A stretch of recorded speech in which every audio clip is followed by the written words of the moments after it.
आह को चाहिए एक उम्र असर होने तक। आह को चाहिए एक उम्र असर होने तक। कौन जीता है तेरी जुल्फ के सर होने तक। नाजरीन, मैं हूं बिस्मिल आफ्ताब आलम और आप देख रहे हैं उर्दू हिंदी नॉलेज चैनल। आइए, जो सिलसिला चल रहा था उसी में आगे बात करेंगे। इससे पहले की वीडियो अगर आपने नहीं देखी तो प्लेलिस्ट में जाकर आप देख सकते हैं। यूपी टीजीटी के लिए ख़ास ये वीडियो होने वाली है।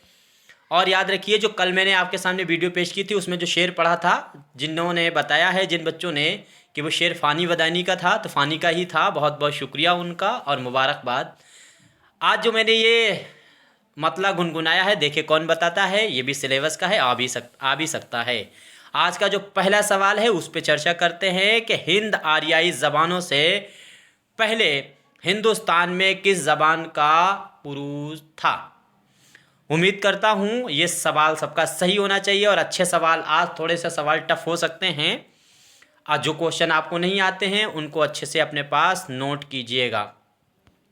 तो हिंद आर्याई ज़बानों से पहले, यानी हिंद आर्याई, देखिए कि हिंद आर्याई जो ज़बानें हैं वो ज़बानें 200 ईसा पूर्व से बाद से जो शुरू हुई उनको माना जाता है।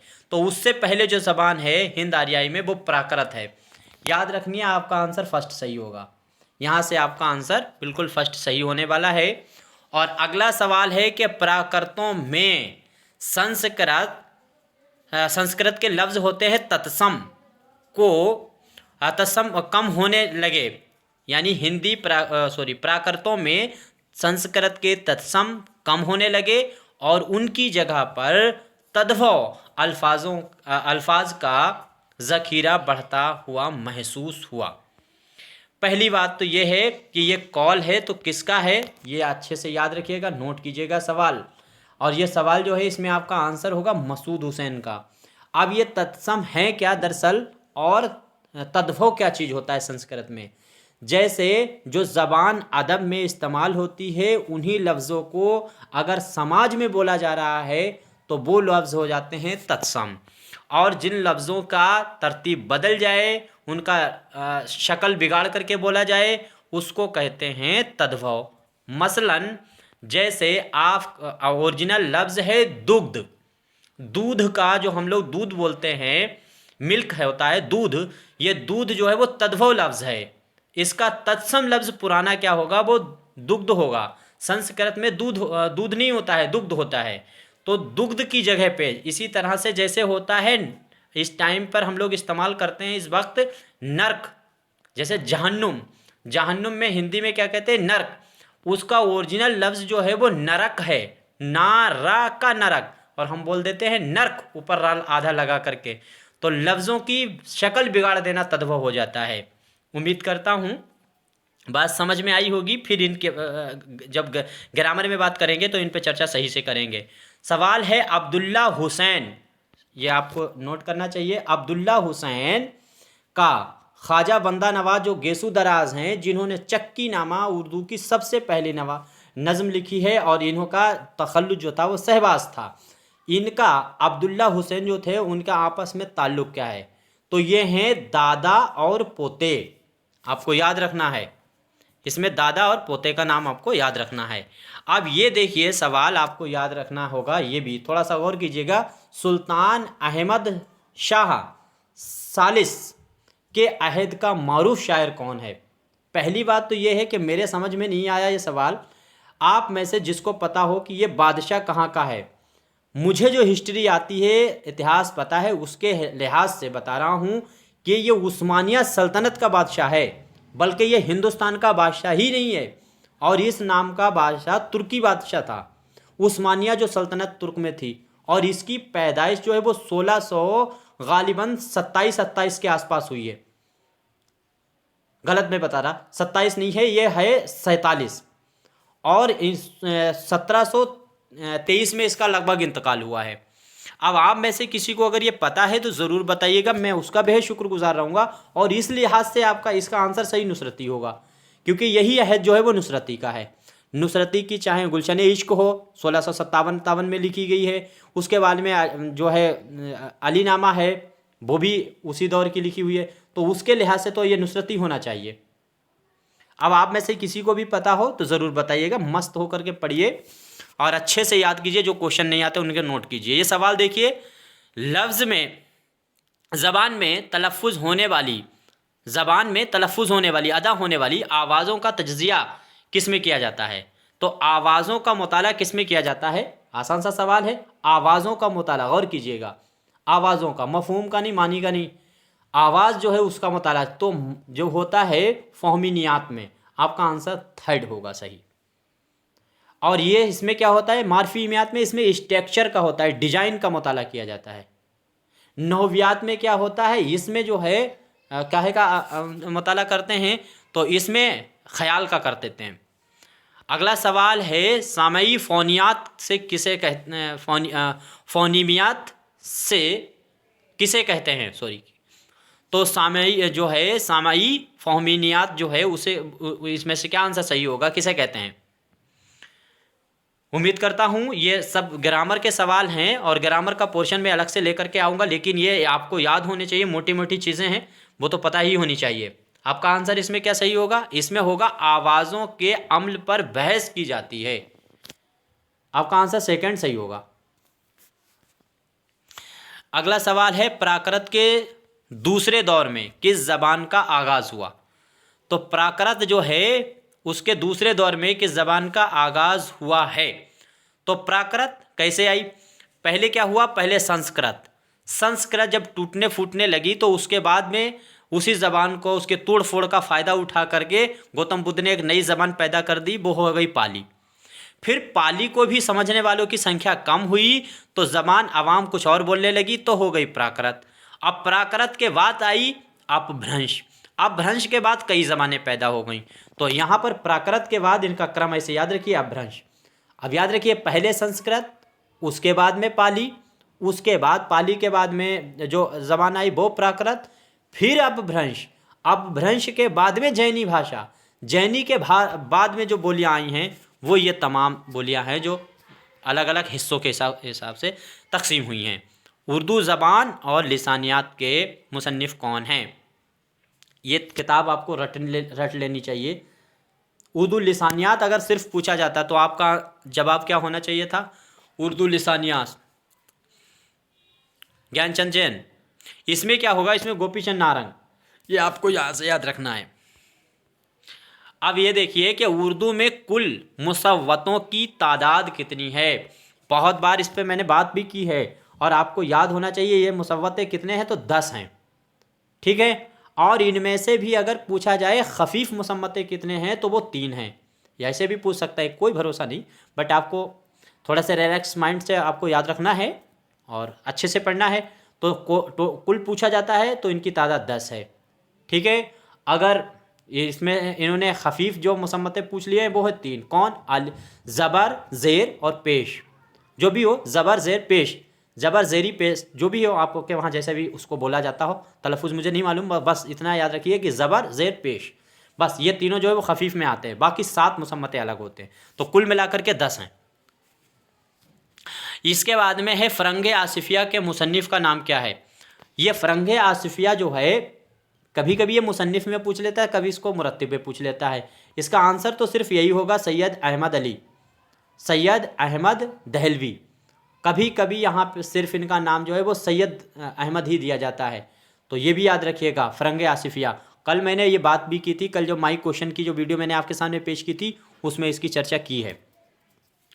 इसके बाद में अगला सवाल है, अबलक़ अय्याम से क्या मुराद है?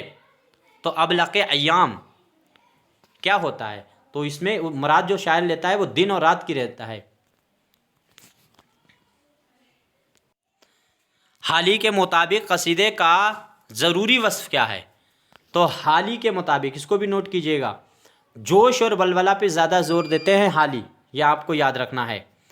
और ये देखिए कल जो वीडियो पेश की थी उसमें भी ये बात आई थी और आज फिर से ये दोबारा आ गया है। क्या है? तज़हीक रोज़गार। इसको अच्छे से याद रखिए। तज़हीक रोज़गार कसीदा है, किसका है? तो जो दिए गए हैं which is the following the writer, तो ये कौन है? सौदा। सौदा का ये कसीदा है, याद रखिए, जिसमें घोड़े को एक इस्तारा, एक उसका हुजूम बना करके, घोड़े की तमसील बना करके मुगलिया सल्तनत पे चोट की गई है इसमें। अगला सवाल है कि सौदा का इंतकाल कब और कहाँ हुआ है? तो सौदा का इंतकाल पूछा गया है, गौर कीजिएगा। तो इनका इंतकाल, ये जा कर के लखनऊ में इनका इंतकाल हुआ है 1781 में। 1712 में ये पैदा हुए। रोज़ मैं इस पे बात करता रहा और 1712 में ही याद रखना है कौन पैदा हुआ है, तो वो है सिराज औरंगाबादी। कौन से दो शायर कसीदा गो के तौर पर मशहूर है? आसान सा सवाल है और ऐसे सवाल लगा करके जल्दी से आगे बढ़िए। आपका होगा आंसर सौदा और ज़ौक़। आगे है मसनवी विकट कहानी किसकी कहानी? मसनवी विकट कहानी किसकी कहानी है? तो किसकी लिखी हुई है? अफजल झंझानवी। अफजल झंझानवी को अफजल पानीपती भी लिख करके आ जाता है, ये भी गौर कीजिए। और अफजल का कई बार नाम जो है वो गोपाल भी लिख दिया जाता है, गोपाल भी याद रखिएगा, गोपाल भी नाम आ सकता है, यहाँ से आपको याद रखना होगा। तीसरी चीज़ ये है कि विकट कहानी में जो है वो सावन के महीने से साल की शुरुआत की गई है। पूछा जा सकता है कि इस महीने से शुरुआत मानी है। हफीज़ जालंधरी की मसनवी का नाम क्या है? तो इसमें जो है वो शाहनामा इस्लाम, याद रखिए, बहरे हजज मुसम्मन सालिम में लिखी गई है, ये भी याद रखना है, शाहनामा इस्लाम। कौन से दो शोरा शख्सी मरसिया के लिए मशहूर हैं?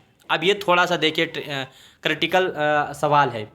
तो कौन से दो ऐसे शायर हैं जो दिए गए हैं इनमें, तो वो इसके लिए मशहूर है, किसके? शख्सी मरसिया के लिए। तो हाली ने मरसिया लिखा है शख्सी, बिल्कुल लिखा है, गालिब का ही लिखा है, और इकबाल ने अपनी माँ का ही लिखा है। तो दोनों वो भी हो गए कि नहीं हो गए? लेकिन आपका आंसर सही होगा ये गालिब। गालिब ने शख्सी मरसिया ज़्यादा अच्छे लिखे हैं, ज़्यादा अच्छे गालिब ने लिखे हैं। और ज़हूरी तो वही है, ज़हूरी मजहरी, सॉरी जबील मजहरी ने भी लिखे हैं। अगला सवाल है कि मसनवी अहम तरीन खसूसियात कौन सी? मसनवी की अहम तरीन खसूसियात, तो सबसे बड़ी खसूसियात क्या है? तो आपका इसमें आंसर सही होगा, क्या होगा? माफिकुल फितरत का इस्तेमाल किया जाता है। लेकिन अगर उसमें फ़नी एतबार से खसूसियत पूछा जाए तो इनमें जो ऑप्शन दिए गए, तो आपका आंसर हो जाएगा वाक़या निगारी। वाक़या निगारी भी हो सकता है और नगमगी वज़न काफ़िया भी हो सकता है। अगला सवाल है, बाद गैरों के अजीज़ों ने किया अज़्म नवर्द,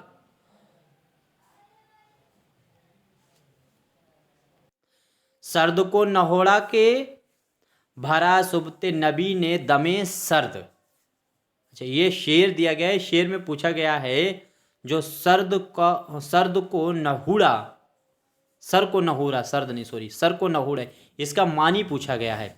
तो क्या है? सर को झुका देना। आपका आंसर थर्ड सही होगा। गज़ल किस ज़बान का लफ्ज़ है? गज़ल तो अरबी है, बहुत आसान सा सवाल है। अगला सवाल है, गज़ल के किस शेर को बैतुल गज़ल कहते हैं? कभी कभी बैतुल गज़ल ना दे करके हासिल गज़ल भी लिख देते हैं। तो गज़ल के सबसे अच्छे शेर को बैतुल गज़ल या हासिल गज़ल, दोनों बातें हो सकती हैं। सबसे अच्छा शेर, यहाँ पे आपका आंसर थर्ड होगा। गज़ल नीम बहसी सिनफ़ सुगन है, ये बात किसने कही है? तो ये आसान सा सवाल है, उम्मीद करता हूँ सभी को ये मालूम ही होना चाहिए। तो ये होगा कलीमुद्दीन अहमद ने। गज़ल जितनी बदनाम है उतनी मुझे अजीज़ है, ये बात है रशीद अहमद सिद्दीकी। सवाल है, इश्क नामा किस शायर का शेरी मजमुआ है? इश्क नामा, तो इश्क नामा है इरफान अहमद सिद्दीकी का, इरफान सिद्दीकी का। याद रखिए, यहाँ से आपका आंसर 4 सही होने वाला है। अगला सवाल है, दर्जा झेल मिसरे के साथ मिसरा सानी के यानी उला मिसरा दिया गया है और सानी बताना है। मजलिस में रात एक तेरे पर तो बगैर, क्या शमा क्या पतंगा हर एक बेहुजूर था। ये आपका आंसर सेकंड सही होगा। ये शेर किसका है? तो उम्मीद करता ये गालिब का है शेर। अगला सवाल देखिए,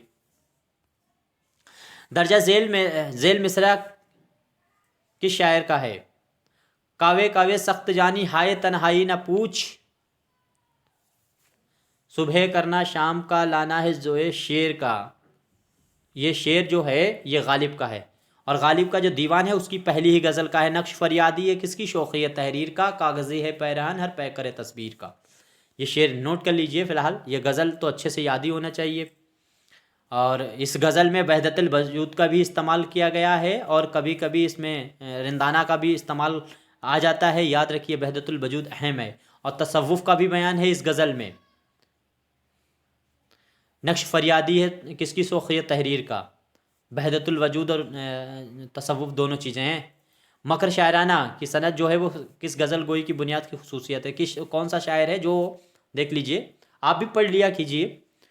मैं स्पीड में पढ़ देता हूँ क्योंकि मुझे बस एक हरूफ दिखते ही मुझे पता होता है कि इसमें क्या हो। तो मकर शायर क्या है? इस पूछा जा रहा है किसको कहा गया है? मोमिन को कहा जाता है। ये देखिए, यहाँ से आपका आंसर सही होगा, मोमिन। मोमिन की लिखी हुई मसनबी का नाम है इसरार इश्क, और एक और इसरार इश्क के नाम से मोमिन की मसनबी है, वो दूसरे मोमिन है। दक्कन में वो बंदा पैदा हुआ था, ये भी याद रखिएगा, और वो लिखी गई है 1682 में, इसरार इश्क। तो इसरार इश्क के नाम से दो मसनबियाँ हैं अलग अलग, और दोनों शायरों का नाम मोमिन है। ये दक्कन का है, वो उसका है, ये दिल्ली का, वो दक्कन का शायद। अगला सवाल है कि नगमा गुले नगमा किस शायर के शेरी मजमुआ का नाम है? तो गुले नगमा इस पे ही साहित्य अकादमी 1962 में मिला था। 1962 में, सॉरी याद रखना, 1962 में फ़राक को, और 69 में ज्ञानपीठ भी इस पर मिला था फ़राक को। 2 अवार्ड इस पर मिले हैं। आगे देखिए, हसरत मोहानी का नाम।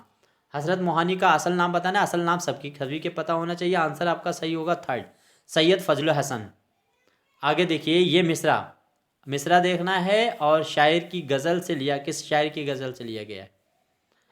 कुल मिलाकर के मिसरा किसका है? मगर जब याद आते हैं तो अक्सर याद आते हैं। मगर जब याद आते हैं तो अक्सर याद आते हैं। आपका आंसर सही होगा हसरत मोहानी।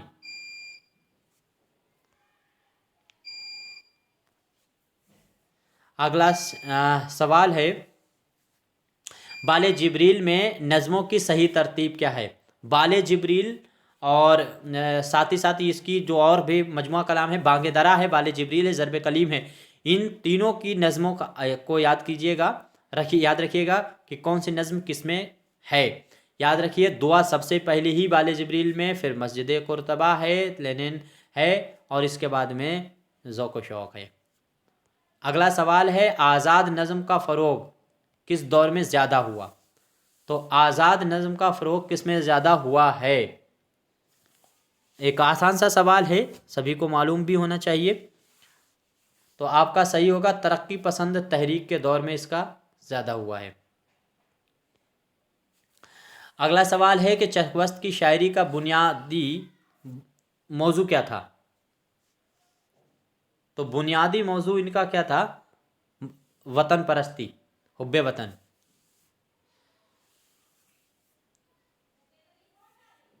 अच्छा, ये एक बात है कि याद रखिए, ये हुब्बे वतन जो पढ़ा जा रहा है, बे के नीचे ज़ेरी लगा करके मैंने बताया था कि ये कवायद में कहाँ इसको क्या कहते हैं, जब वाव लगा करके, जैसे हुस्नो जमाल, हुस्न लिख दे, वाव बना दे, फिर जमाल लिख दे, तो वो उसे क्या कहेंगे? और अगर उसी को वाव ना लगा करके हुस्ने जमाल पढ़ दिया जाए, हुस्न लग करके नीचे ज़ेरी मार करके जमाल पढ़ दिया जाए, तो क्या कहेंगे? तो ये जो है यहाँ पर हुब्बे वतन, इसको याद रखें, मुरक्कब इजाफ़ी है, ये मुरक्कब इजाफ़ी, और वो होता है मुरक्कब इत्फ़ा, जिसमें वाव का इस्तेमाल हो जाता है। ख्वाब और ख्याल, ख्वाबो ख्याल पढ़ दिया जाता है, तो वो होगा मुरक्कब इत्फ़ा। और ख्वाब ख्याल अगर पढ़ दें, नीचे वाव हटा दें, नीचे ज़ेरी लगा कर पढ़ दें, तो वो हो गया इजाफ़ी। ये टीजीटी वाले अच्छे से याद रखिएगा। अगर कोई और सब्जेक्ट की तैयारी कर रहे हैं, फिर भी ये मोटी चीज़ें हैं जो आपको याद होनी चाहिए। अगला है, नज़ीर अकबर आबादी कहाँ पैदा हुए? आसान सा सवाल है, दिल्ली में पैदा हुए थे, आगरा चले आए थे अपनी नानी के साथ में, नादिर शाह के हमलों के समय। अच्छा, नादिर शाह के जो हमला हुआ था, देखें कौन बताएगा। नादिर शाह की जो फौज थी उसमें किस शायर ने हिस्सा लिया था बतौर सिपाही। आगे है नज्म बरके कलीसा, किसकी तसनीफ है नज्म बरके कलीसा। तो बरके कलीसा किसकी है, बरके कलीसा है अकबर इलाहाबादी की। बरके कलीसा है जलवा दरबार दहली है, मुस्तकबिल है, मदरसा अलीगढ़ है, और साथ ही साथ में आपको याद रखना चाहिए लैला के खतूत भी शायद है। तो ये सारी नज़में इन्हीं की हैं। आपका आंसर सही होगा अकबर इलाहाबादी। चलो खैर, यहीं तक सवाल रखते हैं, फिर बाद में बात करेंगे। आज कोई सवाल गलत हुआ तो ज़रूर बताइएगा, और इसमें आपका कोई मशवरा हो तो भी दे सकते हैं। जो भी गलत आपको लगता है सवाल तो ज़रूर बताइएगा, ठीक है। बाकी आप मेरे व्हाट्सएप पे अगर जुड़े हुए हैं तो यहाँ पे सवाल गड़बड़ हो जाने के बाद उसका करेक्शन तो हो नहीं सकता, फिर वो ग्रुप में उसको मैं डाल दूँगा।